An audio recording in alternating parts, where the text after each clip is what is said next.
yo puedo reconocer todo lo que tengo delante, ¿sí? Entonces, lo primero que vamos a ver en esa disputa lexicográfica es que, según cómo uno nombra, ¿sí?, los recortes de la realidad, la gente ve determinadas cosas y no ve otras. Y ahí se juega, digamos, una cosa que es muy fuerte y que es política también, ¿no? Cómo se construye el conocimiento.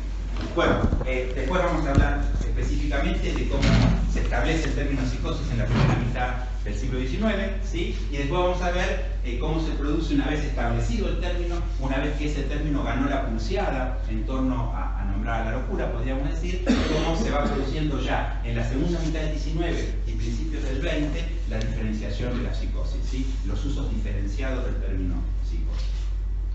Bien.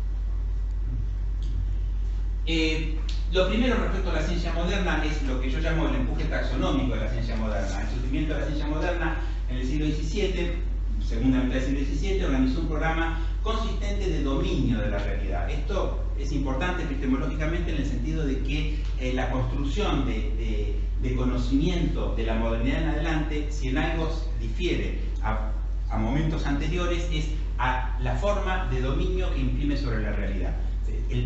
El proceso, ¿no es cierto?, de construcción de la subjetividad va llevando cada vez más a lo que está fuera del sujeto como algo que es cada vez más objetivo y más distante, ¿sí? Como algo que se debe aprovechar, ¿sí? Como objeto de conocimiento, como objeto de uso, como objeto de crecimiento económico, etc., ¿sí? La realidad debe ser dominada. Eso permitió reconocer ciertas constantes de comportamiento de la naturaleza, pudiendo pronosticar con bastante precisión muchos fenómenos y avanzar sobre el dominio de los mismos y de sus posibles efectos. Ahí nos estamos refiriendo, ¿sí?, ciertas constantes de comportamiento, ¿sí? La naturaleza en la modernidad se transforma rápidamente en relaciones físico-matemáticas. Básicamente hay una forma de interpretar a la naturaleza como movimiento, y esa forma de interpretar a la naturaleza como movimiento se fundamenta en las dos leyes de Newton, en la primera y la segunda ley de Newton, que va a determinar todo el comportamiento de la naturaleza como formas de movimiento. Ese programa, ¿no es cierto?, de análisis de la naturaleza exige al científico nombrar con precisión la región de entes que pretende conocer y dominar. Ese es otro punto, nombrar con precisión. Ya lo vamos a ver un poquito más adelante, cómo el nombrar con precisión es fundamental para parcelar de determinada manera la región de entes. Esta necesidad de nombrar con precisión permite también entender por qué los sistemas clasificatorios se expandieron en forma constante y abrumadora desde el siglo XVII en adelante, desde la segunda mitad del siglo XVII y muy fuertemente desde fines del siglo XVII y en forma paradigmática a lo largo de todo el siglo XVIII, se expanden, ¿sí?, se expande sobre el conocimiento de la naturaleza los sistemas clasificatorios, ¿sí? Y queda claro, ¿sí?, que no se puede conocer correctamente lo que no se nombra correctamente, ¿sí? En definitiva, una ciencia que se precie de tal debe organizar su saber a partir de un sistema clasificatorio, y fíjense estas dos características. Un sistema clasificatorio debe ser lógicamente coherente y socialmente compartido, ¿sí?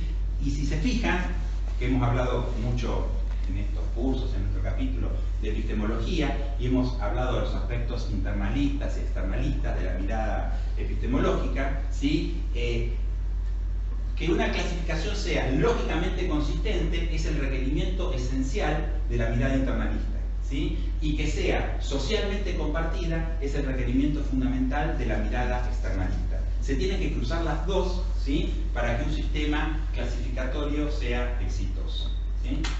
Bien.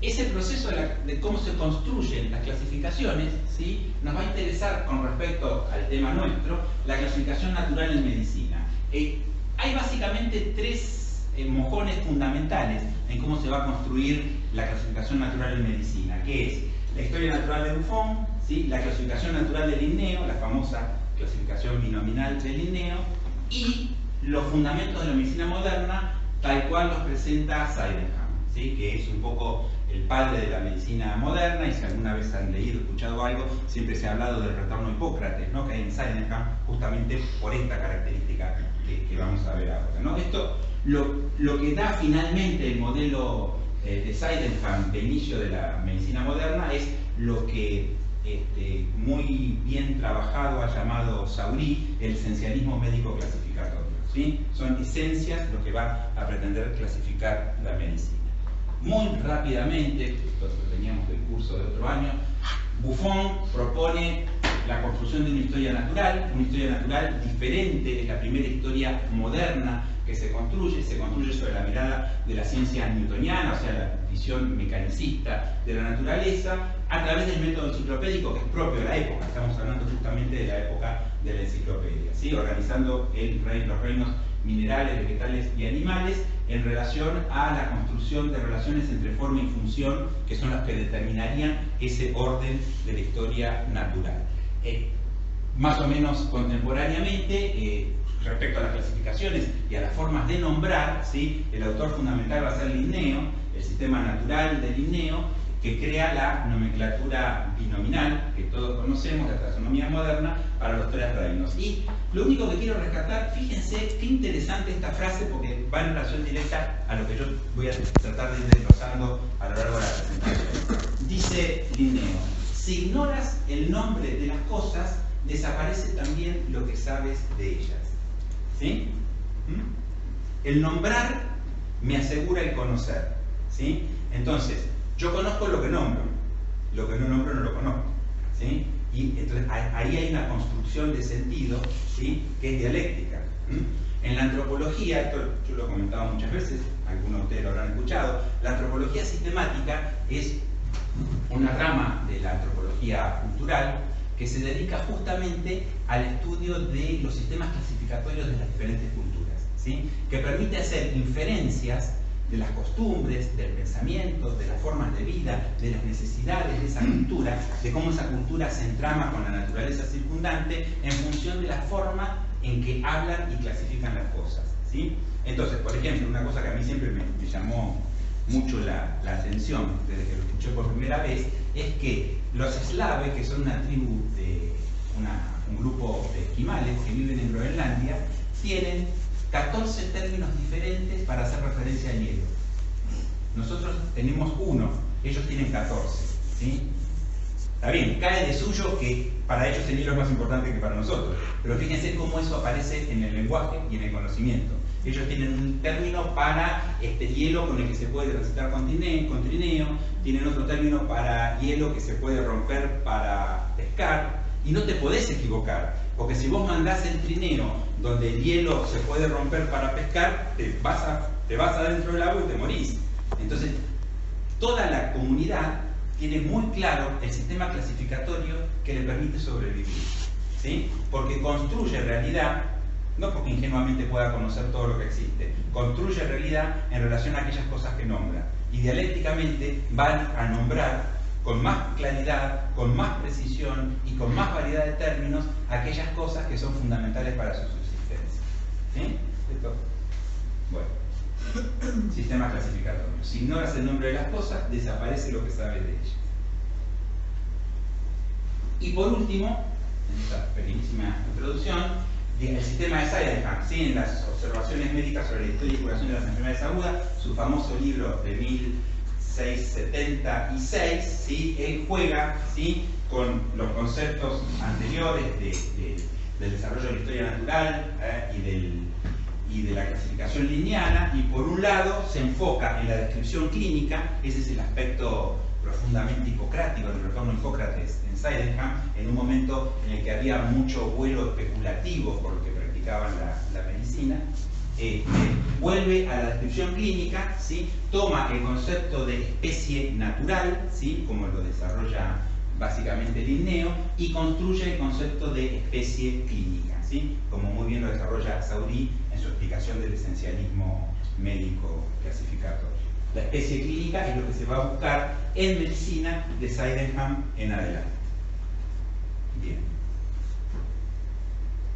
Este es un fragmento de Sydenham que marca claramente el cambio de perspectiva de la medicina a partir de él, y además este fragmento es muy lindo porque es un profundo ejercicio epistemológico que parece bastante contemporáneo, ¿sí? Lo leo rapidito y ustedes lo siguen. Él dice: Al escribir la historia de una enfermedad, debe permanecer a la expectativa toda hipótesis filosófica. Hay que apreciar los fenómenos clásicos y naturales de la enfermedad.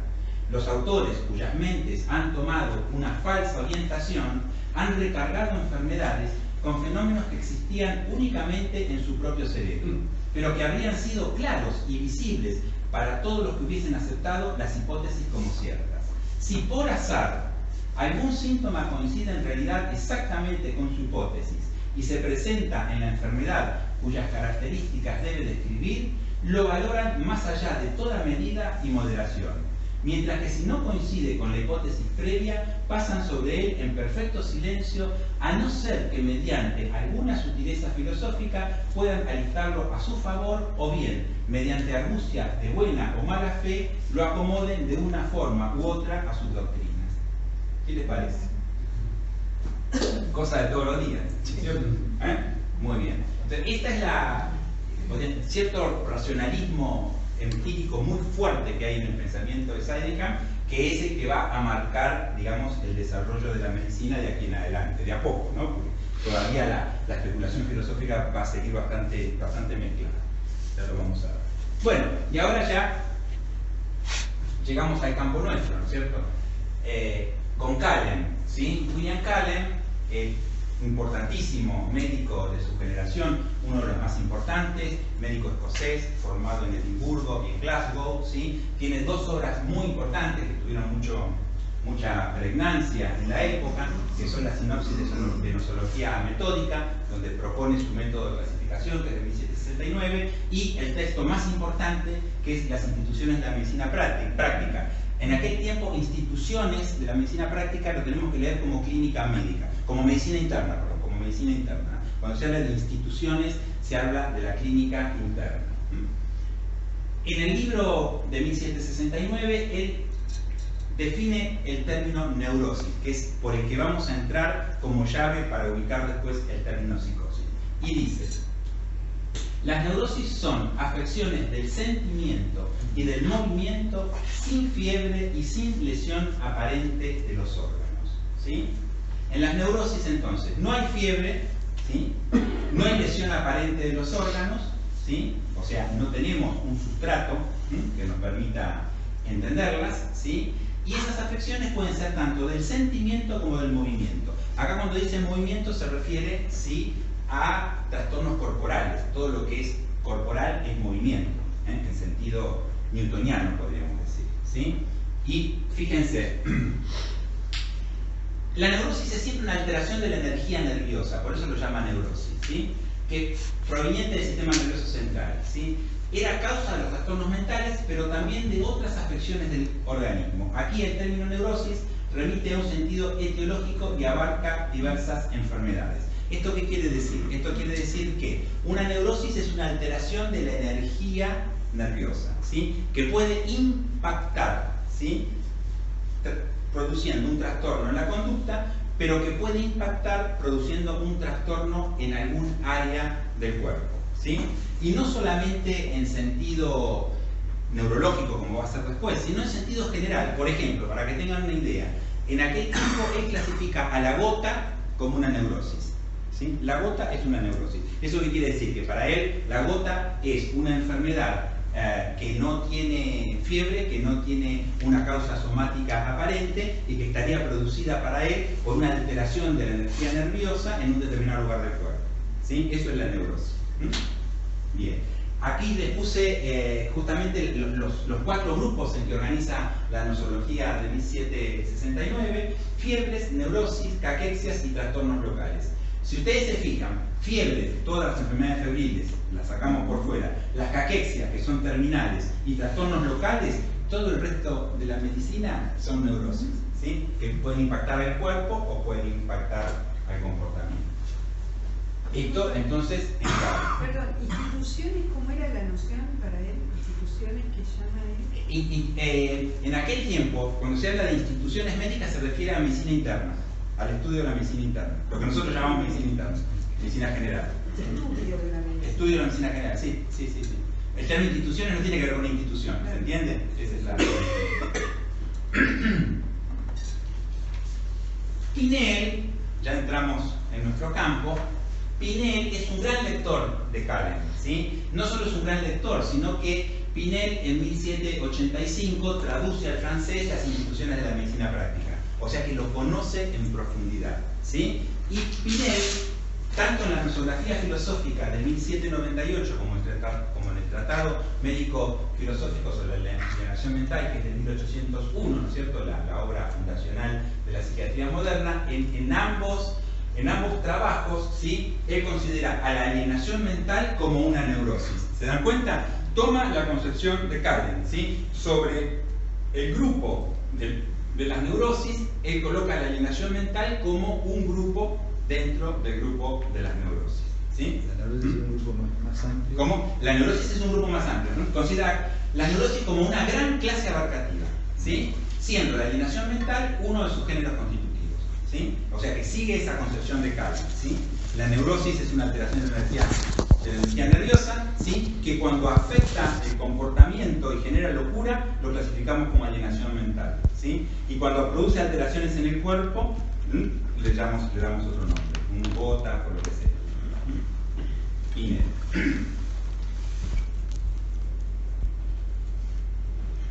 Y después tenemos dos autores que van a ser fundamentales para la construcción del término psicosis, ¿sí?, que son los románticos alemanes, los románticos.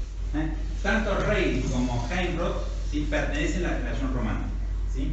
La generación romántica, como ustedes saben, está muy atravesado, ¿sí?, por la filosofía hegeliana, ¿no es cierto? Y toda la concepción que tiene que ver con el espíritu. Entonces ellos colocan, ¿sí?, el problema de la locura, ¿sí?, no en el ámbito del cuerpo, sino en el ámbito del alma, ¿sí? Entonces, tanto Reil como Heinroth utilizan el término psique, que significa alma, para hacer referencia a las afecciones que forman parte de las locuras, digamos, a los trastornos del comportamiento. Estos eran los psiquistas. Los psiquistas, exactamente, de ahí el término psiquismo, ¿no es cierto? Primero psique construyen el término psiquiatría en Reil y psiquiatría en Heinroth, ¿sí? Psic entra en el campo de la locura, ¿sí? De alguna manera vamos a ver cómo produce una ruptura con la idea de neurosis, ¿sí? Neurosis venía siendo una clase abarcativa, ¿sí? La locura era una adentro, ¿sí? ¿Qué concepción hay de la psique y qué distinción hay con lo llamado espiritual? Porque relaciono a Kuschneider después con Scherer, porque Scherer fue a Colonia y ahí estaba Kuschneider. Claro, pero tienen un siglo y pico de diferencia, ya están atravesados por otra concepción, ¿sí? Estos psiquistas románticos, digamos, de esta generación, están atravesados por la idea hegeliana de la concepción de alma, ¿sí? Y esta idea de que es un trastorno del alma y que produce la alteración de conducta, que nada tiene que ver con el cuerpo. Después esto se va a perder completamente. Como en Aristóteles sería el principio vital de un cuerpo. No. Esto es muy propio de esa época, es muy propio de cierto desarrollo de la ciencia alemana, y en la segunda mitad del siglo XIX se va a perder completamente, ¿no? Porque es como que esa psique se va a somatizar completamente, ¿no es cierto? Va a pasar a ser algo del orden del orgánico, ¿sí? Pero aparece por primera vez el término en referencia al alma para hacer referencia a la locura, ¿sí? Y esto, ¿qué es lo que va a producir? Fíjense, Reil y Heinroth consideran que el origen de las alteraciones mentales está en el alma y no en el órgano nervioso. Por eso comienzan a utilizar psique del griego alma, que al tiempo desliza su semantización, por supuesto, a psíquico y psicológico, ¿sí? Y este va a ser el preámbulo para la aparición del término psicosis, ¿sí? Primero aparece psiquiatría y después va a aparecer psicosis. Poco tiempo después, ¿sí?, Osterleben, ¿sí?, en su manual de psicología médica de 1845, va a utilizar por primera vez el término psicosis. Siguiendo a los románticos, va a utilizar el término psicosis. Pero vamos a ver ya que aquí hay un deslizamiento, porque él va a decir: toda psicosis es una neurosis, Y ahora ustedes esto lo entienden porque ya vimos que la neurosis era un término abarcativo de muchos otros. Entonces, siguiendo a Callen, va a decir Foster-Leven, toda psicosis es una neurosis, pero sin intervención de la vida nerviosa no se manifiesta ninguna modificación de lo psíquico. No obstante, no toda neurosis es una psicosis. Sigue el mismo esquema. La psicosis, que son las alteraciones mentales, ¿sí?, forman parte del grupo de las neurosis, ¿sí? Pero no todas las neurosis son psicosis, porque hay otras neurosis que no son psicosis, ¿sí? Delimita el término psicosis como afección nerviosa que modifica la conducta y la diferencia de las afecciones nerviosas que afectan el cuerpo, ¿sí? Entonces, va a restringir las alteraciones mentales, digamos, al término psicosis, ¿sí?, o alteración de la energía nerviosa, pero en tanto alteración del psiquismo, si queremos utilizar ese término, o de la mente, ¿sí?, mientras que las alteraciones de la energía nerviosa que afectan al cuerpo, ¿sí?, van a empezar a diferenciarse como otra disciplina, ¿sí? O sea que esta introducción del término psicosis también implica el inicio de la diferenciación entre psiquiatría y neurología, ¿sí? Todo el resto de las neurosis no psíquicas, ¿sí?, van a ir constituyendo el campo de la neurología. Los trastornos del cuerpo, los trastornos de la mente quedan del lado psicosis.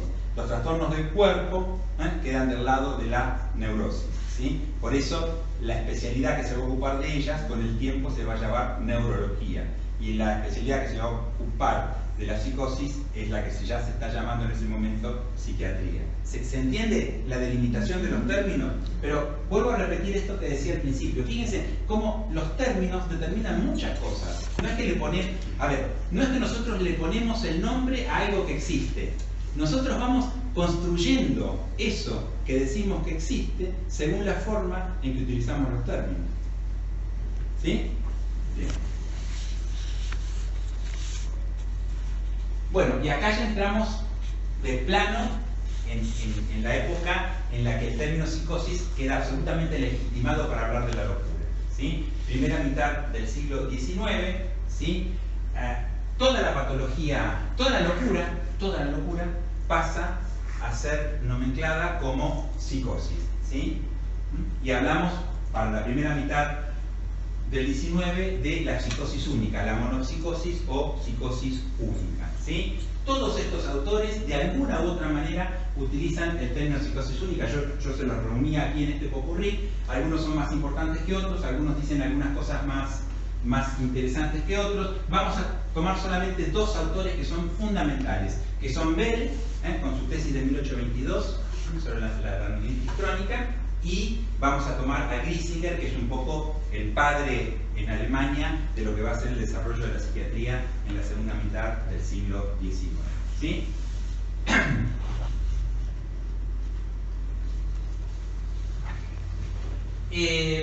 Ustedes recordarán que el gran aporte de Bell, ¿sí?, es la descripción, la observación de los trastornos que se producen por la aracnoiditis crónica que se genera en el cuaternarismo de la sífilis, ¿no es cierto?, la parálisis general progresiva, ¿sí? Y lo que hace Bell es mostrar que un montón de trastornos psiquiátricos de los más comunes de ver en el campo de la locura tienen un fundamento en una alteración cerebral perfectamente reconocible, ¿no es cierto? Como decir, es un inicio, ¿sí?, de ese larguísimo recorrido que hay en el campo de la psiquiatría, podemos decir hasta nuestros días, ¿sí?, de pretender encontrar el fundamento morfológico, orgánico, de la alteración de conducta que se observa en el individuo que uno tiene delante. Y fíjense, les traje este pequeño fragmento que es muy interesante de las investigaciones de 1822, que dice: los síntomas de la aracnoiditis crónica pueden ser reducidos a una parálisis general incompleta y el descalabro de las facultades intelectuales. Estos dos órdenes de los fenómenos proceden a un paso igual y proporcional y permiten que la enfermedad sea dividida en tres periodos. Primero, el delirio monomaníaco con exaltación, Segundo, el delirio maníaco acompañado por ideas dominantes. Y tercer estado, la demencia, ¿sí? O sea, describe un recorrido, ¿sí? Que ya era más o menos conocido, ¿sí? Describe un recorrido en donde el paciente pasa por distintos momentos de delirio, ¿sí? Con exaltación, con desorganización y que termina en la demencia, ¿sí? Lo que después se va a llamar el ciclo de la gran psicosis, como la piensa Grisinger. Pero es el punto de partida, ¿sí? Entonces, en Bell está el punto de partida de poder pensar que la locura tiene un fundamento orgánico que se puede reconocer, ¿sí? Y está el punto de partida de una ordenación cronológica del devenir de los trastornos, ¿sí? Que no estaba en Pinel, más o menos esbozado, puede haber estado en Esquirol, pero tampoco. O sea, de aquí en adelante, en forma bien marcada, los autores van a empezar a ver o a buscar cuál es esa evolución que va teniendo, digamos, en el desarrollo de la psicosis, qué evolución va teniendo el desarrollo de la locura, como buscando una lógica de cuál es ese desarrollo de la locura a lo largo del desarrollo de la psicosis, ¿sí? Y si hay un autor que desarrolla ese concepto con mucha precisión y que además deja una impronta muy importante para los que vienen después, ese autor va a ser Grisinger, ¿sí? O sea, ya hemos hablado varias veces de Grisinger. Yo ya hemos hablado porque la verdad que muchas veces hemos hablado. En el curso del año pasado yo creo que hablé de estos mismos temas. Lo que yo no sé si, digamos, los compañeros que están aquí estaban el año pasado o no, pero no los quiero fatigar con esto. Pero en Grisinger esto es muy claro. O sea, Grisinger es el principal exponente conceptual de la psicosis única. Además es un autor muy importante porque es el autor que escribe el primer tratado de psiquiatría con el formato moderno de los tratados de psiquiatría, donde él propone una psicopatología y propone una nosografía y hace una mostración clínica de esa nosografía en forma bastante bien articulada. Nosotros tenemos la suerte de hace muchísimos años, llevamos 20 años aproximadamente, de poder leer el tratado de Grisinger en español, que está publicado en 2 tomos por Editorial Polemo, ¿sí? No se trata no se trata de la primera edición de 1845, sino que se trata de la segunda edición de 1865, que fue traducida al francés por Belanger y publicada en 1867. Esa es la que tenemos de Polemo, la de 1867, ¿sí? ¿Hay diferencias? Sí, hay diferencias, pero bueno, no importa. La diferencia fundamental que hay es que en la de 1845, esta Verrücktheit que aparece aquí, para Grisinger era siempre secundaria a un proceso mayor, y en la segunda edición, que ustedes pueden leer, de 1867, ella hace diferencia entre una prima Verrücktheit, de la que ya había hablado Calvin, que corresponde al concepto de paranoia. Esa es la única diferencia importante clasificatoria entre la edición de 1845 y la edición de 1867 que tenemos nosotros en español. Pero bueno, Grisinger propone la evolución de la psicosis única, ¿sí? Él va a decir que todos los cuadros, primero que nada, que para que haya una enfermedad que se desarrolle como psicosis única, tiene que haber un trastorno básico, que es lo que llama la metamorfosis del yo, ¿sí? Esa metamorfosis del yo, que suele ocurrir generalmente a etapa temprana, él la relaciona con la adolescencia, ¿sí? Eso le da un punto de partida después a Calvin para pensar la befrenia, un punto de partida en edad temprana, salida de la niñez a adolescencia. Esa metamorfosis del yo lo que va a producir, lo hemos dicho muchas veces, son alteraciones del campo representacional de las ideas, en donde las ideas son empujadas por algo que se empieza a metamorfosear y que se empieza a alterar. Esto siguiendo el esquema dinámico de Herbart, ¿sí? Siguiendo el esquema dinámico de Herbart de 1815, ¿sí? Sumamente estudiado por Freud, ¿sí? Lo hemos dicho también, ¿sí?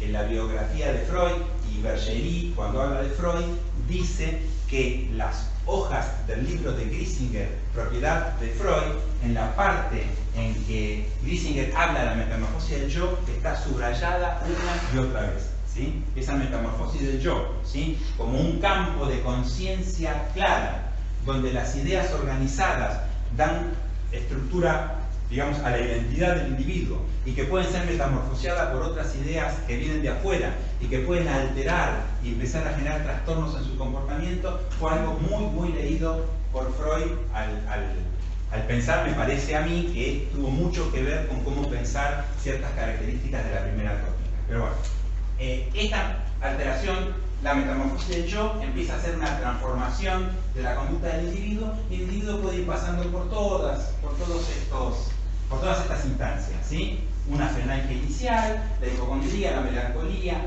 la manía, ¿sí? El bouncing, ¿sí? Que es un estado de excitación con delirio, ¿sí? La Verrücktheit, que es un delirio desorganizado y deteriorante, y finalmente terminar en la demencia, agitada, finalmente apática, y la muerte. Ese es todo el ciclo de lo que después se va a llamar la gran psicosis, ¿sí? Que puede darse en la PGP, como lo había mostrado Bell, y que se puede dar también en la gran psicosis idiopática, como lo muestra Griesinger, ¿sí? Pero esto deja perfectamente fundamentado que la psicosis es única, que desarrolla desde formas tempranas, menos agresivas, hasta formas más graves. No lo hemos dicho, pero Griesinger consideraba que manía y melancolía eran trastornos funcionales, que la persona podía recuperarse y volver a la normalidad, pero cuando pasa de manía en adelante, de la Verrücktheit en adelante no hay retorno, porque acá considera que hay un trastorno orgánico, en estas no hay un trastorno orgánico funcional. De aquí para abajo la persona o se queda todo el tiempo como un delirante desorganizado o avanza hacia la demencia, a la apatía y a la muerte. Una pregunta, ¿ese yo qué significa? ¿Cómo? Ese yo. Es lo que decía recién. ¿Es un yo consciente? Porque hoy en día cuando... No pensemos en consciente e inconsciente, porque... No, digamos, por ejemplo, en Goffman, el yo es un proceso dialéctico, no es una estructura así. ¿Eso se acerca más a un ser? No, acá el yo, como lo define Griesinger, ¿sí? Es aquellos elementos que están en el campo de la conciencia y que estructuran, digamos, una identidad. Nada más que eso. No desarrolla más que eso, ¿sí? No desarrolla más que eso. ¿Es estático o es dinámico? Es dinámico. Es dinámico porque sigue el modelo de Herbart, como decía antes, ¿sí? Y Herbart sigue el modelo de fuerzas, ¿sí? Que todo el tiempo hay fuerzas que están empujando por entrar, ¿sí? Un yo sano, digamos, esas fuerzas las inhibe, las reprime, ¿sí? Cuando ese círculo, digamos, empieza a ser atravesado por ideas, digamos, que no tienen nada que ver con lo que está estructurado, es cuando empieza la desestructuración, con la frenalgia, etc. ¿sí? Sí, pero digamos, ese yo, si no fuera patológico, sí, me da la impresión que tendría que ser más estático, porque hoy en día hay un crecimiento, es un yo dinámico, digamos, dejando lo consciente, inconsciente, las influencias sociales, la edad, la cultura, etcétera, etcétera. O sea, a eso no se llega. No porque no lo desarrolle, yo creo que lo que él dice sí, es dinámico en cuanto a crecimiento, experiencia y demás, ¿sí? Pero, digamos, dentro de cierto límite de lo que considera la normalidad. Cuando empiezan a aparecer otras cosas es cuando empieza a desorganizarse. Bien, y de acá entonces, o sea, hasta acá, después vamos a hacer una revisión, una puesta en orden. Hasta acá lo que tenemos es la entronización de la psicosis única, ¿sí? Entonces, toda la locura queda constituida en relación a la psicosis, ¿sí? Y hay un grupo, digamos, profesional que se dedica a eso, que son los alienistas o ya los psiquiatras, ¿sí? De mediados del siglo en adelante. O sea, la disputa por el campo de la locura está resuelta en la construcción del término psicosis en cuanto a que las locuras son psicosis y de las psicosis se ocupan los psiquiatras. Digamos, esa es en cuanto a la determinación del término, digamos, y lo que hay por debajo de eso. Ahora, ya en la segunda mitad de 51, 54 en adelante, empezamos a tener el proceso de diferenciación de la psicosis, ¿sí? O sea, empieza a abandonarse esta idea de la psicosis única y hay dos autores muy disruptivos en ese sentido, uno en Francia y otro en Alemania, ¿sí? En Francia es Farré y en Alemania vamos a ver que es Carwan, ¿sí? Que rompen con esta idea y proponen otra cosa, ¿sí? Cuando describe la locura circular o locura doble forma, Farré, ¿sí? No lo voy a leer todo, ¿sí? Considera que a partir de allí se encuentra una verdadera forma de enfermedad mental y tiene una ruptura con la nomenclatura anterior.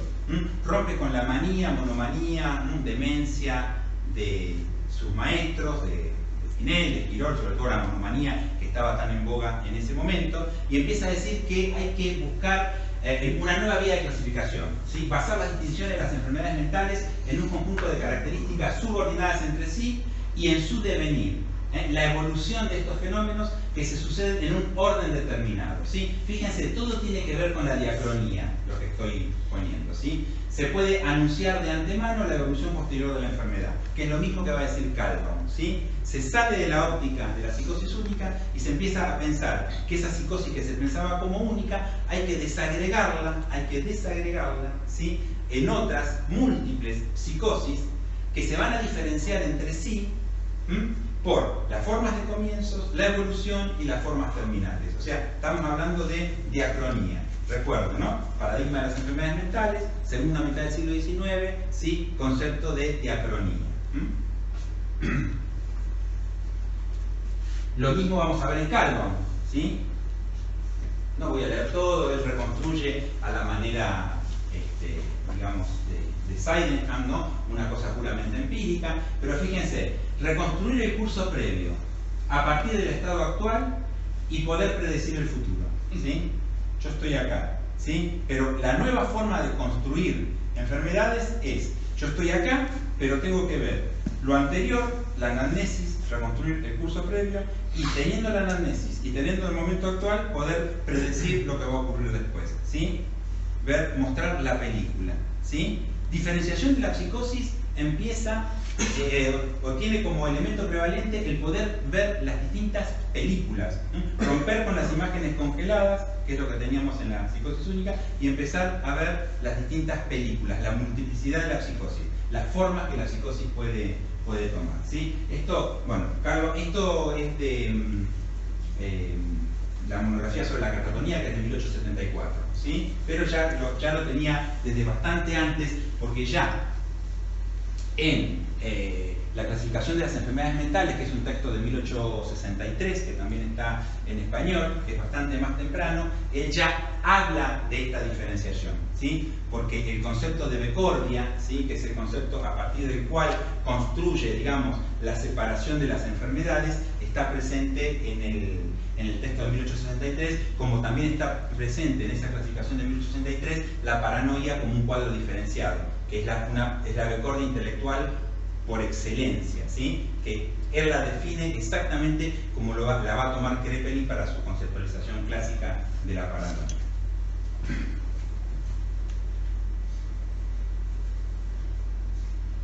Bueno, esto es un resumen. El trabajo de Farrell en Francia y de Calhoun en Alemania sienta las bases del modelo de las enfermedades mentales en psiquiatría, se abandona la singularidad de las psicosis únicas y se aborda la pluralidad de las enfermedades mentales, entendidas como entidades clínico-evolutivas que se diferencian a través del detalle semiológico y de las formas finales. Esta concepción plural de enfermedades mentales genera una fragmentación del campo de la psicosis que pasan a ser las psicosis, entidades discretas, reconocibles algunas veces por su etiología o más frecuentemente por su curso longitudinal. Etiología y curso longitudinal. Y ahora vamos a la clasificación, ¿sí? Si las psicosis se pluralizan, de única pasa a múltiple, ¿cómo clasificamos esa pluralidad? ¿Cómo se empiezan a buscar formas de clasificar esa pluralidad? Por un lado tenemos un norte ya introducido, indicado por Bell, de pensar, ¿sí?, que en algunas psicosis, algunos piensan que en todas, que todavía no se conocen, pero que en algunas psicosis podemos tener un correlato orgánico del trastorno conductual que tiene el individuo, ¿sí? Entonces, para otras no se conoce el trastorno orgánico, algunos piensan que debe estar presente pero que hay que encontrarlo, otros no se preocupan por encontrarlo, pero sí se preocupan por observarla, determinarlas y clasificarlas, y a ese grupo es el grupo que se lo llama de curso longitudinal, ¿sí? O sea, se construye como una forma, un comportamiento de la enfermedad, independientemente de la etiología, que no la conocemos, pero la repetición de esa figura en muchos individuos lleva a conceptualizarla como una psicosis de curso longitudinal, ¿sí? Y acá vamos, la diferenciación de la psicosis, ¿sí? La psicosis producidas a partir de una etiología determinada, la que decíamos recién, de Bell en adelante, reciben el nombre de psicosis somáticamente determinadas, ¿sí? Esta es una clasificación que ha llegado hasta los años 70, 80 del siglo pasado, ahora tenemos que decir del siglo pasado, del siglo XX, ¿no es cierto? O sea que se origina en aquel tiempo, pero fíjense que la pregnancia hasta dónde ha llegado. Las psicosis somáticamente determinadas pueden ser de dos tipos. Las psicosis orgánicas, a la manera de Bell, aquellas de las cuales el cuadro psicopatológico es dependiente de una lesión orgánica cerebral reconocible, se desarrollan a partir de la descripción de Bell de la aracnoiditis.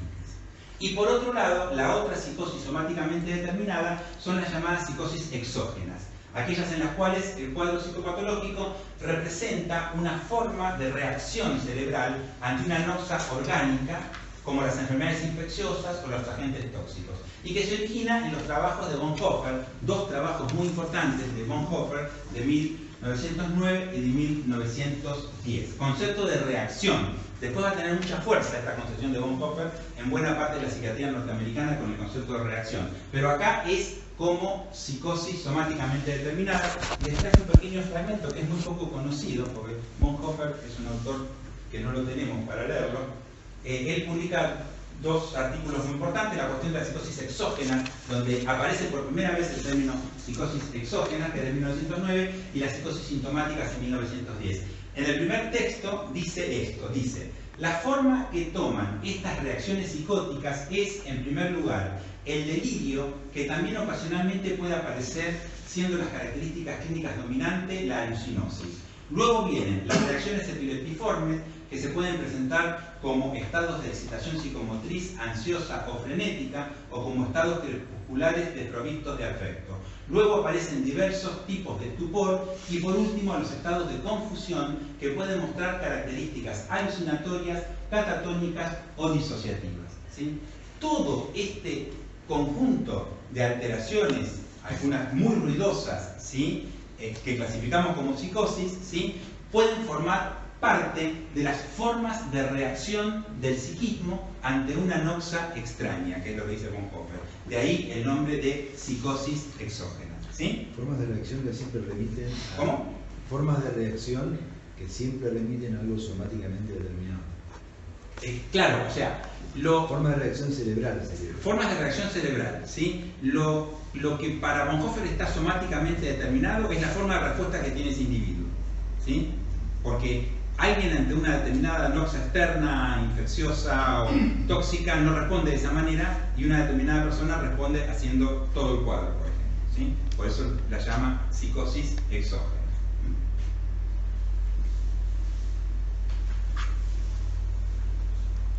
Y después tenemos el otro grupo, ¿no? El grupo, digamos, más importante en cuanto a la presencia institucional, ¿sí?, y a la presencia, podríamos decir, demográfica, que son las psicosis en las cuales no se puede determinar una etiología precisa, pero que son reconocibles, como decíamos antes, por su curso longitudinal, encontrando en cada una de ellas un patrón diacrónico o estructura predecible. Reciben el nombre de psicosis estructuralmente determinadas o psicosis endógenas, ¿sí? Esto un poco para aclarar, porque a veces hay un berenjenal de mala interpretación del término psicosis endógena, ¿sí?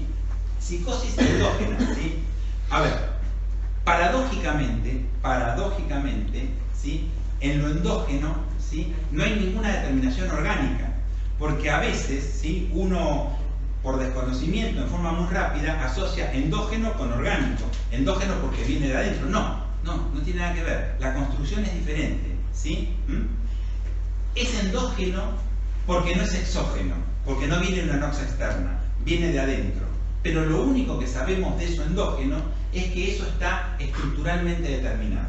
Y cuando decimos estructuralmente determinado, no nos confundamos con el concepto de estructura que va a estar presente en la psiquiatría de 1830 en adelante, en la psiquiatría europea de 1830 en adelante, ¿sí? Ese concepto que ya hemos estudiado como paradigma de las grandes estructuras, no tiene nada que ver con eso, ¿sí? Ojo, acá estructura quiere decir el dibujo, la forma, ¿sí?, la forma que toma una psicosis y que los clínicos ven que esa forma que describen en un paciente se repite en una gran cantidad de pacientes. Y que cuando encuentran esa forma a mediano desarrollo, pueden predecir lo que va a ocurrir después en la mayor parte de los casos. ¿Sí? La evolución.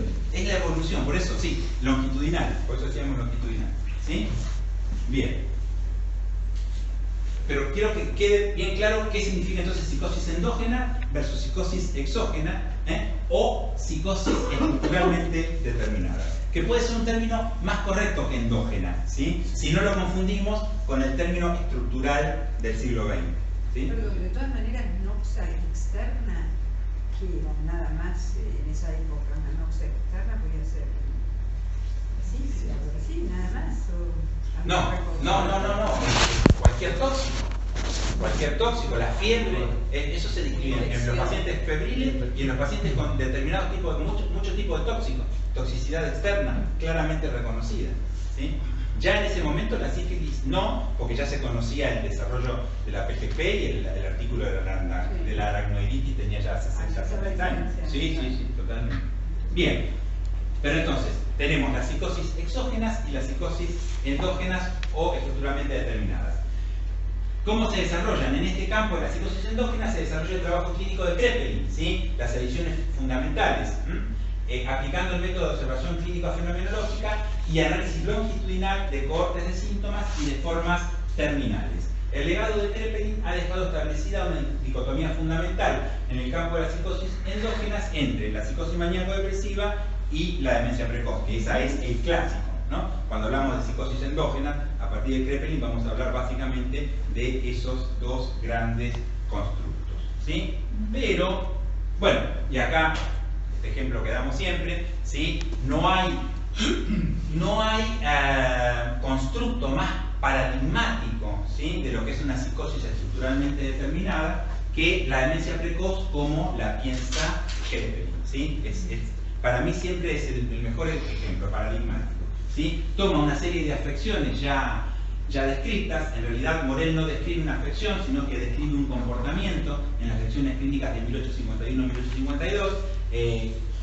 Calvin en 1863 define el concepto de befrenia, ve 12 casos, no los analiza, los guarda, se los entrega a Haeckel, Haeckel los publica y por eso muchas veces aparece que la befrenia es un concepto de Haeckel. Y finalmente la catatonía, la famosa tesis de la catatonía de Calvin, que es de 1874. ¿Qué es lo que observa Kraepelin? Que en todos estos cuadros anteriormente descritos hay una constante en cuanto al análisis longitudinal, que en todos los casos la afección empieza a edad temprana, ¿sí? Que en todos los casos evoluciona con un deterioro importante y que en todos los casos, después de un tiempo, él dice 10, 15 años, van a un estado de demencia irreversible. Y por eso toma el término demencia precoz para darle entidad a todo el cuadro, y la befrenia, la catatonía y la demencia paranoide de Sandler de 1868 pasan a ser las primeras tres formas clínicas de la demencia precoz. En 1903, en la 7ª edición, agrega la forma simple, ¿sí? Y ahí tenemos la conformación clásica de lo que es el concepto de demencia precoz kraepeliniana, que es una psicosis endógena o psicosis estructuralmente determinada. Y acá termina una página brillante, podríamos decir, del desarrollo de la clínica psiquiátrica y del desarrollo de la concepción de la psicosis. Y comienza inmediatamente después otra página. Y qué seca que tengo la boca. ¿Mate? Mate, sí, porfa. Porfa. Entramos a otra escena, como diría mi amiga Lucía Rossi. Entramos a otra escena, ¿sí? No sé si ustedes saben, pero en las afueras de Zúrich se encuentra una institución señera, de las más importantes que ha dado Europa en el desarrollo de la investigación en psiquiatría, que es el Hospital Psiquiátrico de la Universidad de Zúrich, que se fundó en 1870, ¿sí? Está a las afueras de Zúrich, en unas colinas que se llaman las colinas de Burgolfli. Por eso este hospital es conocido por todos como el Burgolfli, el famoso Burgolfli, ¿sí? El Burgosli se crea en 1870, tiene directores importantísimos, padres de la psiquiatría, ¿sí? Forel fue uno de los directores, y de 1900, 1897 o 1898, de 1898 a 1927, el director del Burgosli es Bleuler, ¿sí? Eugen Bleuler, el padre. El hijo fue después, unos años después.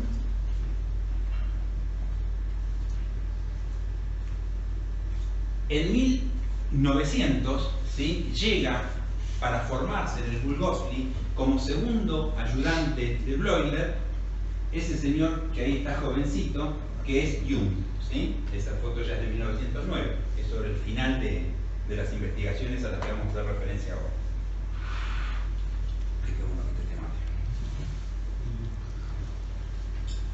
Entonces, ¿qué es lo que se da? Este lugar, que es el centro de referencia, uno de los grandes centros de referencia de las investigaciones psiquiátricas a principios de siglo, ¿sí? En 1900 recibe la presencia de Jung. Jung tiene una gran amistad y además una importante, digamos, presencia intelectual sobre Bleuler, ¿sí? El pensamiento inicial de Freud, lo que Freud había desarrollado en ese momento, estamos recién en 1900, ¿sí? Jung ya lo había leído, ya lo conocía, estaba muy interesado, tenía ideas propias sobre eso, y toda esa información se la lleva a Bleuler, ¿sí?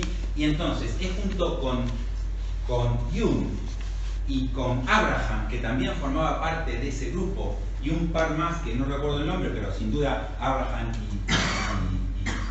Jung son los más importantes, con los que Bleuler desarrolla un programa de investigación, ¿sí? Acerca de la locura en el Burgosli entre 1900 y 1910. Son 10 años de investigación en la que eso se transforma en un laboratorio. Están las películas que muchos de nosotros la hemos visto, ¿sí? La de Sabrina Spielberg, Spielberg, en donde, bueno, aparece todo este tema tangencialmente, y hasta se ven algunas imágenes del Burgosli.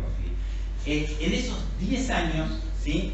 Lo que ocurre es que esas ideas iniciales del campo del psicoanálisis que Freud recién estaba calibrando, ¿sí? Impactan en un grupo de investigación que trabaja con pacientes muy graves, porque además este es un sanatorio, un hospital que es referente en Europa, o sea, que casos de los más complicados los mandan aquí para que sean atendidos, ¿sí?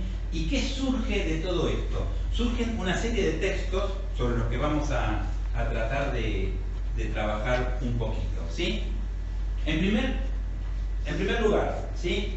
Este texto de Bleuler, Afectividad, Sugestionabilidad y Paranoia, que es de 1906, lo pueden leer, lo tenemos en español, lo ha publicado Editorial Morata en 1970, me parece, ¿sí? Y fíjense, yo quiero que vean, o sea, no necesito decir nada, simplemente leer algunos fragmentos. Fíjense, 1906, ¿sí?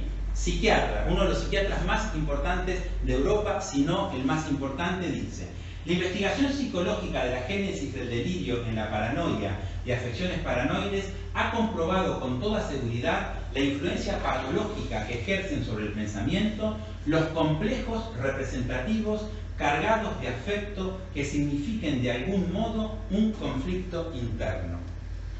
Este lenguaje estaba en el campo psiquiátrico. Así pues, tanto psíquica como biológicamente, aparecen como algo natural todos los mecanismos elementales afectivos de Freud: represión, desplazamiento y transferencia, con sus secuelas sobre las que tanto se ha discutido inútilmente. Defensa de Freud en ese momento, 1906, aparece la teoría de los complejos afectivos y la noción de conflicto interno, ¿sí? En este grupo de investigación que está viendo los locos más loquitos que les mandaban de Europa con diagnósticos de demencia precoz. Perdón, ¿qué se refiere con la última parte?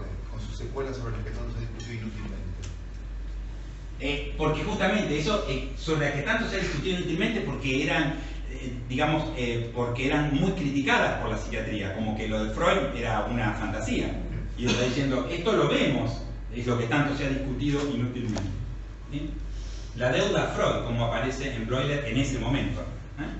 Después, este es un libro absolutamente fundamental, ¿no?, para entender este trabajo, ¿no? La psicología de la demencia precoz, que es de Jung, ¿sí?, y que es de 1907. Fíjense, estamos en el momento de cambio, ¿sí? Es psicología de ¿qué? De un constructo que no responde a la psicología, porque la demencia precoz no responde a la psicología. Sin embargo, es psicología de la demencia precoz. Fíjense lo que dice. Dice: el 45% de los enfermos sufre de la enfermedad común y auténtica conocida como demencia precoz. El nombre no es muy apropiado, porque la demencia no siempre es precoz, ni hay demencia en todos los casos. Un palito para que... Por regla general, en esta enfermedad no hay hallazgos cerebrales. Aún los casos del tipo más severo, de larga duración, es frecuente encontrar en la autopsia un cerebro intacto. Toma distancia de todo lo que es el proyecto de investigación en cuanto a la organicidad del trastorno. Por lo tanto, el camino hacia la psiquiatría del futuro, que debería entender mejor la esencia del asunto, está completamente marcado. Solo puede ser el camino de la psicología. Por este motivo, en nuestra clínica de Zúrich hemos abandonado por completo el enfoque anatómico y nos hemos dedicado a la investigación psicológica de la enfermedad mental. Nada que decir, ¿sí? Nada que decir. Como que el psicoanálisis no existía como mundo de referencia. Son psiquiatras trabajando en un hospital psiquiátrico. ¿Sí? ¿Puedo hacer un pequeño aporte? Sí, sí. De la autobiografía de Jung. Él cuenta que ya había leído a Freud y estaba muy interesado en los desarrollos, y le llamaba siempre la atención a una paciente que era como estaba muy tullida, nadie le prestaba atención y que estaba moviéndose así, con un movimiento de las manos que le llamó la atención. Y él, cuando se acerca, decía: debe tener algún significado esto. Y pregunta al entorno y descubre que era zapatera. Y entonces había algo de su recuerdo, de su vocación, de su infancia, o la madre zapatera, que aparecía ahí como una representación, y eso lo impactó.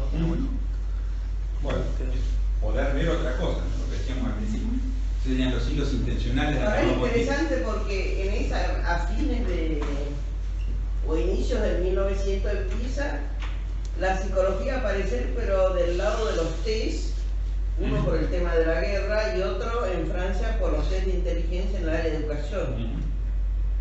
Y Jung fue el director de tesis de Bieswanger sobre el reflejo psicogalvánico, y se lo lleva a Freud, lo presenta a Bieswanger, y Freud, que estaba medio aislado de lo institucional, piensa que podía ser el heredero de la teoría psicoanalítica, y hasta el final de su vida siguió... Sí, es interesante lo del reflejo galvánico, porque es el tipo de investigación que hacían en el Bulgosli, ¿sí? Pero lo cruzaban con la idea psicodinámica, o sea, tenían esta idea científica de la época, ¿no es cierto?, de la materialidad, del cálculo matemático y demás, pero atravesado con el tema de lo psicodinámico. Y Bieswanger, siendo más joven, también hizo su formación inicial en el Bulgosli. Gracias. Bien, seguimos con una más. Ahora, Bleuler. Un poquito más adelante, cuando ya se está terminando esta investigación, que llega hasta 1910, en la famosa monografía, el libro sobre la demencia, sobre las esquizofrenias, que se llama Demencia Precoz, o el grupo de las esquizofrenias, el libro de Bleuler de 1911, que lo firma Bleuler, pero que en el prólogo dice que es un libro fruto de las investigaciones compartidas en el Bulgosli. Y fíjense lo que dice. Dice, sobre el final del prólogo. El prólogo es 1908, aunque el libro está publicado en 1911. Dice: un aspecto importante del intento de perfeccionar y ampliar los conceptos de la psicopatología es precisamente la aplicación de las ideas de Freud a la demencia precoz. Estoy seguro de que todo lector se da cuenta de cuán grande es nuestra deuda respecto a este autor, sin necesidad de que yo mencione su nombre en todos los puntos apropiados de la exposición. ¿Sí? Bien. Es la época en que más fuerte es la relación de Bleuler con Freud, ¿sí?, que se rompe en 1912, antes del primer Congreso Mundial de Psicoanálisis. Bueno, ven que estamos pasando completamente a otro escenario, ¿sí? ¿Qué va a pasar entonces con el concepto de psicosis según como lo ve el grupo de investigación de Burgosli? Va a pasar esto, ¿sí? La demencia precoz va a transmutarse en esquizofrenia, ¿sí? Se va a abandonar el estudio del curso longitudinal, ¿sí? Y se va a buscar eso que aparece en todos estos textos, la búsqueda, ¿sí?, del complejo interno, de la alteración de la afectividad, del conflicto, ¿sí? Y todo eso lleva a la construcción de la noción de spaltum, ¿sí?, escisión del yo. El análisis deja de ser longitudinal, pasa a ser estructural en el sentido que se le da a estructural desde los años 20, 30 en adelante. La decisión del yo, que es algo que no vemos, genera el spaltum, y la expresión del spaltum en la clínica van a ser los síntomas cardinales, los síntomas primarios, ¿sí?, de la esquizofrenia, disgregación, autismo y ambivalencia, ¿sí? Y los secundarios son síntomas, digamos, solamente reaccionales, podríamos decir. Lo esencial va a ser esto, ¿sí?, que es lo de predominio deficitario, en los 3 órdenes de predominio deficitario, ¿sí? Entonces, se va a abandonar, digamos, el análisis longitudinal y se va a trabajar en el análisis estructural.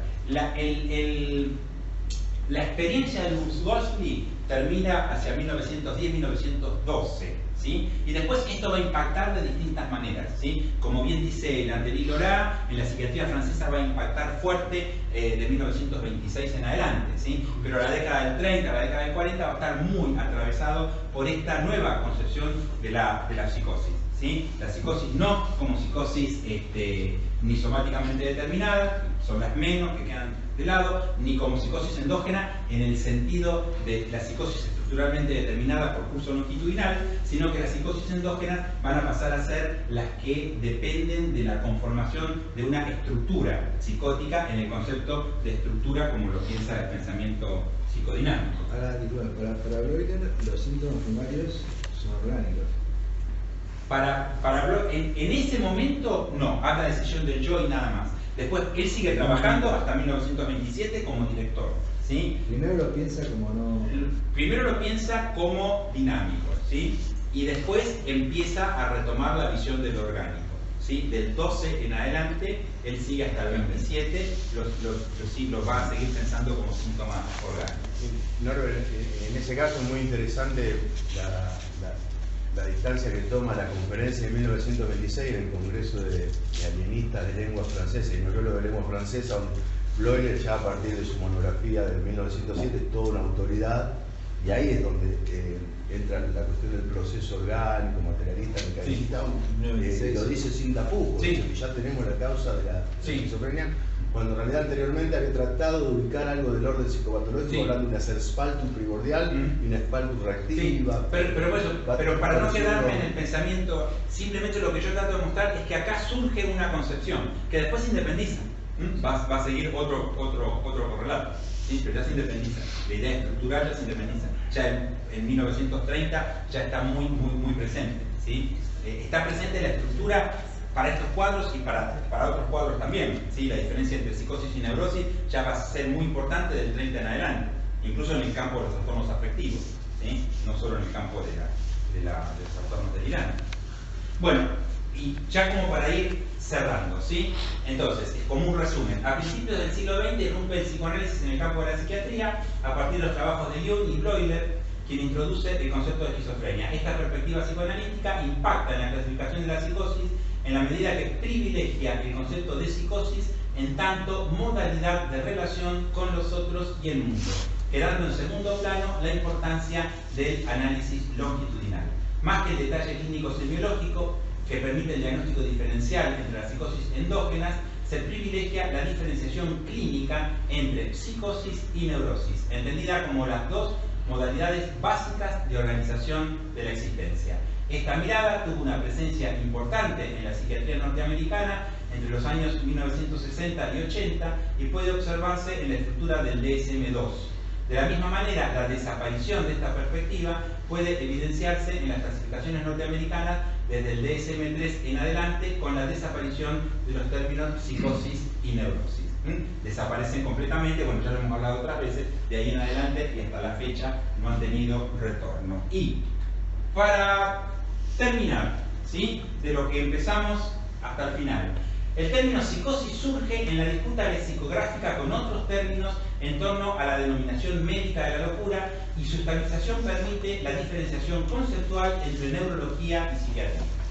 Segundo, el concepto de psicosis única permite la estabilización de la psicosis como patología médica diferenciada con su correlato profesional, el alienista o psiquiatra. Tercero, el concepto de entidad clínico-evolutiva promueve el análisis longitudinal y lleva a la diferenciación de la psicosis, privilegiando las formas terminales. Y por último, la concepción estructural de la psicopatología psicoanalítica lleva a una simplificación clasificatoria centrándose en la diferenciación entre psicosis y neurosis. ¿Sí? Hasta acá hemos visto, para mí, todas las posibilidades que tenemos de ver el desarrollo y los efectos clínicos, los efectos de escuela, los efectos de conformación de grupos de investigación que tiene la terminología sobre la forma de pensar la clínica, ¿no? Y no pensar, por favor, ¿sí?, que uno nombra porque conoce aquello que ve claramente, sino que uno va nombrando y consciente, inconscientemente, con decisión política o sin ella, va determinando campos de análisis en función de la forma en que nombra las cosas. ¿Sí? O sea, que Freud rescata el término neurosis. Sí, de eso no lo tocamos porque seguimos la psicosis. Después, esa vieja neurosis de la que habíamos hablado pierde toda vigencia y después, ¿sí?, es Freud quien retoma el término neurosis para darle, digamos, una ubicación dentro del campo de las afecciones. Norberto, una pregunta. Cuando estabas hablando cuando regresa las ideas de Fallret, ¿sí?, de la división de los dos tipos de psicosis. Ahora, el concepto longitudinal, si bien en la psicosis única ya lo tenía Griesinger, sí, y en todo caso Fallret toma esto, pero lo de la mirada longitudinal surge con Griesinger.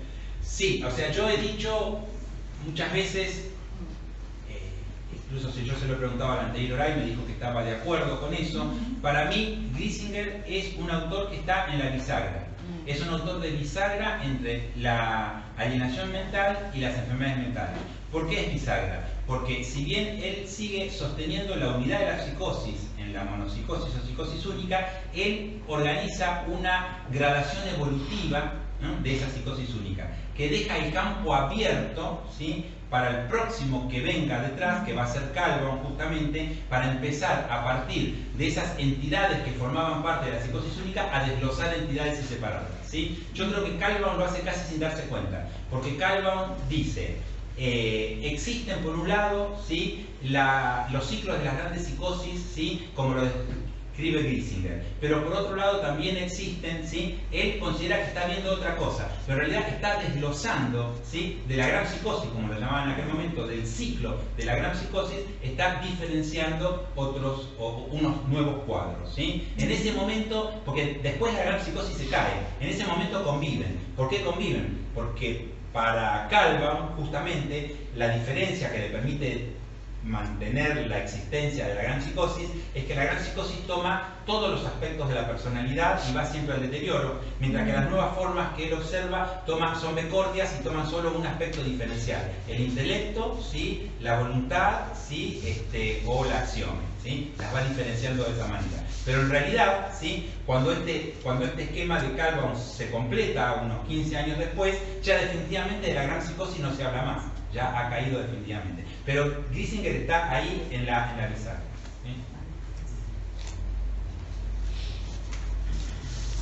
Interesante, sí. No,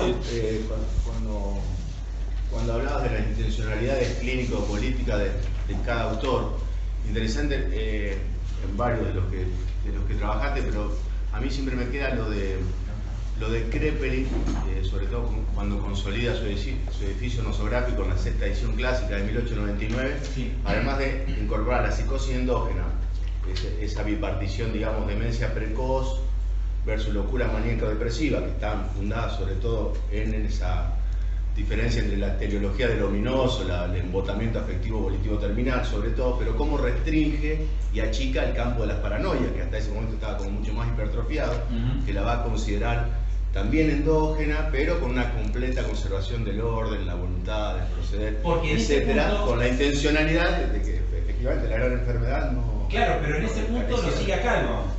Lo sigue a Calvo, ¿sí? Porque la paranoia de Kraepelin es la de Calvo. Sí.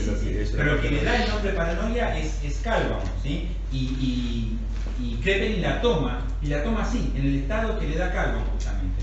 No le agrega mucho más, ¿sí? Digamos, en todo caso, la demencia precoz quedaría más cercano al ciclo de la gran psicosis, claro, porque va al deterioro. Y le amplía el campo, teniendo en cuenta que el deterioro es lo que va, las formas terminales son las que determinan el diagnóstico, digamos, le permite hipertrofiarlo a expensa, digamos, del concepto de paranoia, que era una cohabitación de locura-razón. Yo pensaba, vos mencionás las investigaciones de la escuela de Burgossi de 1900 a 1910, con Jung, Bleuler, pero si no me equivoco esas investigaciones eran estas sobre las asociaciones de ideas, las asociaciones de palabras, que en algún punto son mucho más empírico-científicas que psicoanalíticas, ¿no? A pesar de que quizás toman la terminología y la idea de la asociación libre, etcétera, pero lo llevan a algo muy empírico, ¿no? Si no me equivoco les hacían pasaban palabras a los pacientes y por eso asociar era el de asociación legal. Era la, digamos, siguiendo, digamos, la expectativa de la psicología experimental de esa época que ya estaba desarrollada, ¿no es cierto? A lo boom, sí. Pero ¿qué pasa? Es interesante porque es muy particular ese laboratorio, porque utiliza esos elementos, ¿sí? Pero utiliza un registro interpretativo diferente, porque está la idea de conflicto interno, defensa, eso es lo que tiene interesante. Pero para mí lo que es muy relevante es ver claramente cómo en época muy temprana, ¿sí? Hay una inyección de la primera concepción freudiana en lo que es el centro de investigación dura psiquiátrica más importante de Europa, ¿sí? Donde antes estuvo Forel, Boydum y muchos otros de los grandes conformadores del registro, digamos, orgánico del desarrollo de la locura. Que es donde Freud justamente apuesta al éxito del psicoanálisis. Pero por eso pretende que Breuer fuera presidente de la IPA en el 12 y ahí viene la ruptura. Freud toma de esta idea de complejo representacional, o sea, va a hablar de la psicopatología o de la neurosis, psicosis, como una patología de la vida representacional. Es decir, ahí está tomando de acá, ¿no? Sí. Esto es todo eso, todo de Jung. Vía Jung. Yo te quería preguntar, ¿vos cómo pensás? Porque me gustó mucho la frase de Niebla, ¿no? Si ignoras el nombre de las cosas, desaparece también lo que sabes de ellas. ¿Cómo pensás el paradigma de ese? ¿Sería...? Claro, bueno, pero eso vale para todo, ¿sí?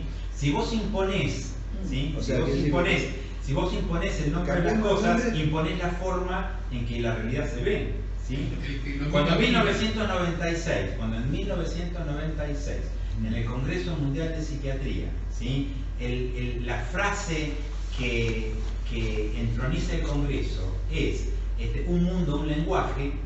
Es ese proyecto que se desarrolla, ya se venía desarrollando en la década del cerebro. One Word, One Language, listo, ya está. ¿Sí? Yo escribí un trabajito sobre eso que todavía a veces lo leen. En la tierra de Cervantes, se llama ese trabajo. En la tierra de Cervantes. Sí, en la tierra de Cervantes. Only English. En la tierra de Cervantes, only English. Pero porque además yo hice un análisis en ese momento de las presentaciones en el Congreso. Estamos hablando de 1996. Era una época en la que todavía un Congreso Mundial tenía traducción simultánea a 4 o 5 idiomas de todas las presentaciones. Y si estás hablando que ese congreso se está dando en España, se suponía que todas las presentaciones tendrían traducción al español, ¿sí? Y yo hice un análisis de todo el programa y había, creo que era un 13% Un 13% del programa se podía escuchar simultáneamente en español, estando en Madrid, ¿no es cierto? Y todo el resto lo tenías que escuchar en inglés. Y el título del congreso era One Word on Language, ¿sí? ¿Cuál es la language? El DSM es la language, ¿sí? El DSM, McDonald's, todo viene en el mismo combo, ¿no es cierto? Todo viene junto. Pero vos coincidirías con la idea de que entonces de este modo se deja de lado el saber psicopatológico clásico. Sí. Todo esto lo ven desarrollando. Sí, se deja de lado, se deja de lado y se construye una nueva forma de construcción que tiene que ver básicamente con las cohortes de pacientes, que tiene que ver con cuestiones epidemiológicas, que tiene que ver con números, ¿sí? Que tiene que ver con eso que consideramos metaanálisis y toda esa parafernalia de cosas que aparece en las revistas prestigiosas del mundo contemporáneo. ¿Sí? No, sí, es una pregunta un poco quizás marginal. Cuando mencionamos los románticos alemanes dice que ellos empiezan a usar el término psique como alma. Sí. ¿Por qué lo empiezan a usar o a qué se opone en ese momento ese término? Ahí hay una lucha entre psiquistas y somatistas, ¿sí? Los psiquistas son los que piensan que la locura tiene que ver con una alteración del alma, ¿sí? Y no de la materialidad orgánica, ¿sí? Y los somatistas son los que consideran que tiene que haber una alteración somática y que esa alteración somática está en el cerebro, ¿sí? Dura poco, digamos, la corriente psiquista, ¿no es cierto? Porque es vencida rápidamente por los somatistas, pero por lo menos los enunciados son esos, ¿sí? Que el alma es el lugar donde se genera el trastorno de la locura. Las críticas vienen desde muchos estudiosos del alma que consideran que el alma es incorruptible y que por lo tanto no podría generar enfermedad. Bueno, esto es toda una discusión ahí que dura unos años, pero ese es el momento, ¿no? Entre psiquistas y somatistas. Incluso el mismo Grisinger, siendo somatista, se sirve de eso, diciendo cómo, por tanto lo que enferma es el cerebro, dice, o sea que el alma es incorruptible y no pasible de enfermedad. ¿Qué lugar tiene ahí Eso, aún siendo malos. Grisinger es muy particular y a mí siempre me causa mucho la atención, porque fíjense cómo cada uno lleva agua para lo molino que le parece. El fragmento que habíamos pasado de Seidenham, ¿no es cierto? Que uno ve lo que quiere y no ve lo que tiene delante. Todos los historiadores que han tratado a Grisinger, ¿sí? Lo único que toman de Grisinger es decir, Grisinger es el primer psiquiatra organicista que dice que toda enfermedad es antes que nada una enfermedad del cerebro. Todo el mundo dice eso, ¿sí? Eso lo dice Grisinger. Ustedes arrancan en la segunda o tercera hoja dice y debemos sostener que todas las enfermedades mentales son enfermedades del cerebro. Lo dice. Y después sigue, y después dice un montón de cosas más, y después arma toda esta parafernalia tan particular de la metamorfosis del yo. Habla de las fuerzas, habla del corrimiento, está la referencia clara a Herbart, no lo nombra Herbart, pero es el esquema de Herbart de 1815, y nadie pone el foco en ese. Pone el foco que en algún momento dijo todas las enfermedades deben ser vistas como una enfermedad del cerebro. ¿Sí?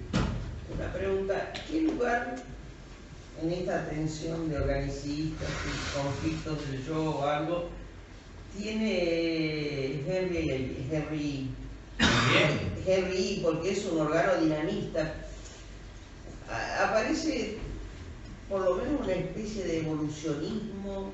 Bueno, está bien, pero nos tenemos que ir a otro momento, sería para una clase o para un curso hablar de Henriet, que es muy interesante. Henriet está al final de este camino, al final, ¿no? Es como un tipo que vino a tensar todos los hilos y darle un formato coherente. Él crea, en 1938, publica su tesis sobre el organodinamismo y a partir de ahí él crea un formato que tensa un montón de todo lo que venía anteriormente y algunas cosas que no estaban presentes. Por ejemplo, él está muy atravesado por pensamientos de Hughley Jackson, que había quedado del lado de la neurología, pero sin embargo él le da un lugar muy importante en el tema de la génesis evolutiva de los trastornos, ¿sí? Según los niveles que había propuesto Hughley Jackson para la neurología. O sea, tensa los hilos y encuentra una forma a veces increíble de ponerlos a todos en algún lugarcito, no despreciar a ninguno, ¿sí? De alguna manera en su análisis estructural termina colocando todos esos antecedentes como elementos importantes para pensar distintos aspectos, ¿sí? Pero bueno, daría... Yo quiero decir una sola cosa. mucha gente que le comenté de esta clase de hoy, del interior también, y mucha gente que no pudo venir, pide especialmente, son un montón, que se pueda grabar esta clase. Así que propongo el capítulo que otro día. Sacamos fotos de las. ¿Cuántas veces la diste ya esta clase en la vida? ¿Ves? Una más. Una botella de agua, una de whisky, una de whisky. No. Sería muy importante poder, no solo para APSA, sino también para el capítulo, porque este tipo de casos solamente florecen en este capítulo, y son importantes para todo el mundo, no se encuentran en otros lados. Porque justamente esas otras cosas que dice más adelante de la página 3, cuando termina del cielo del cerebro, es donde muchos otros capítulos de nuestra asociación se quedan. Claro. Entonces, por eso es muy importante ir más allá de la página 3. Y es importante, muy importante. A mí me gustaría mucho si esta clase, no sé, en otro, obviamente no hoy a la tarde, ¿no? Pero otro día si se pudiera grabar. Yo traté de grabarla, te traemos saco media las luna. fotos, pero cuando saco las fotos me parece ¿Uno grabaste? la grabación, entonces una Pasa que puedo grabar un pedacito chiquito, no puedo grabar todo. No, tenemos cómo hacer algo con el. No, pero él si ahora había grabado algo. Grabé.